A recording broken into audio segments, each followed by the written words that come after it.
건강검진에 나오지 않는 진짜 위험 신호들. 수치는 정상인데 몸은 이미 무너지고 있다. 일부 정상입니다라는 말이 주는 착각. 건강검진 결과지를 받아들고 이런 말을 들은 적 있으신가요? 수치는 다 정상입니다. 특별한 이상은 없네요.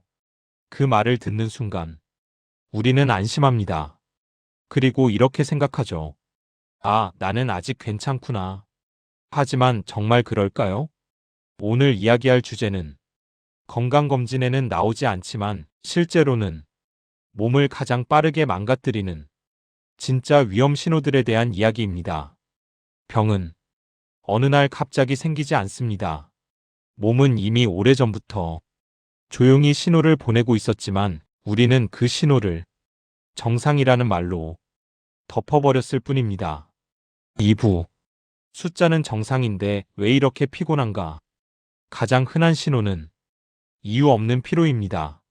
잠을 자도 개운하지 않고 쉬어도 회복되지 않으며 아침부터 이미 지쳐있는 상태.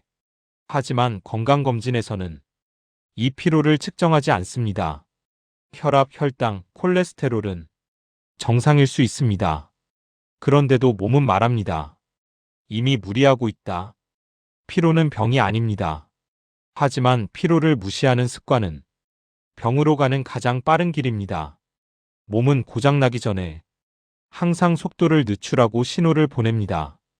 그 신호가 바로 지속적인 피로입니다. 3부 잠이 깨지는 시간은 몸의 언어다. 많은 사람들이 이렇게 말합니다. 잠은 자는데 중간에 꼭 깨요. 하지만 문제는 언제 깨느냐입니다. 새벽 2시에서 3시, 새벽 4시에서 5시, 아침 직전. 몸은 시간대별로 다른 회복 작업을 합니다. 그런데 반복적으로 같은 시간에 깨진다는 것은 몸의 리듬이 이미 흔들리고 있다는 뜻입니다. 건강검진에서는 잠의 질을 묻지 않습니다. 하지만 수면이 깨지는 순간 몸의 회복 시스템은 이미 손상되기 시작합니다. 4부 소화가 안 되는 건 위의 문제가 아니다. 검진 결과에서는 위도 괜찮고 장도 괜찮다고 나옵니다. 그런데도 더부룩하고 가스가 차고 식사 후 피곤해집니다. 이건 위의 문제가 아니라 몸 전체 리듬의 문제입니다. 소화는 단순히 음식 문제가 아닙니다. 수면, 스트레스, 긴장 상태와 모두 연결되어 있습니다.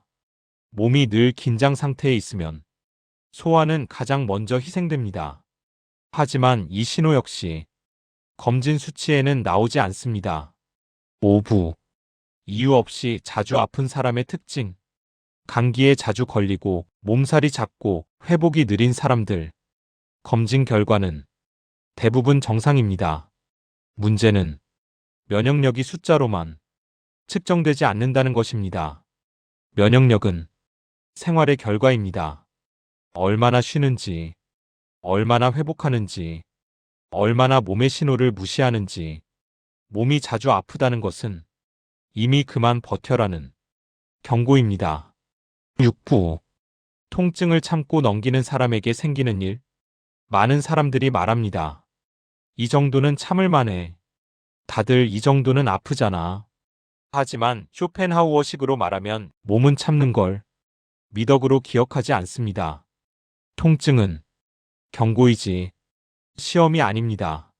작은 통증을 무시하는 습관은 큰 병을 키웁니다. 건강검진은 이미 생긴 문제를 찾는 도구이지 참고 넘긴 시간을 되돌려주지는 않습니다. 7부 건강검진이 알려주지 않는 가장 중요한 질문. 건강검진에서는 이런 질문을 하지 않습니다. 최근 얼마나 쉬었나요? 마지막으로 아무 생각 없이 쉰 게 언제인가요? 몸이 보내는 신호를 얼마나 자주 무시하나요? 하지만 이 질문들이 실제로는 가장 중요한 건강 지표입니다. 건강은 숫자로 유지되지 않습니다. 태도로 유지됩니다. 8부 정상이라는 말보다 중요한 기준. 정상입니다. 이 말은 합격이 아니라 현재 상태 설명일 뿐입니다. 몸은 검진표보다 훨씬 솔직합니다. 계속되는 피로, 깨지는 수면, 잦은 통증, 이유 없는 불편함. 이것들은 모두 아직 병이 되기 전이 소중한 경고입니다. 오늘 이 영상이 여러분에게 병을 두려워하게 만들기보다는 몸의 말을 조금 더 귀 기울이게 하는 계기가 되었으면 좋겠습니다. 감사합니다.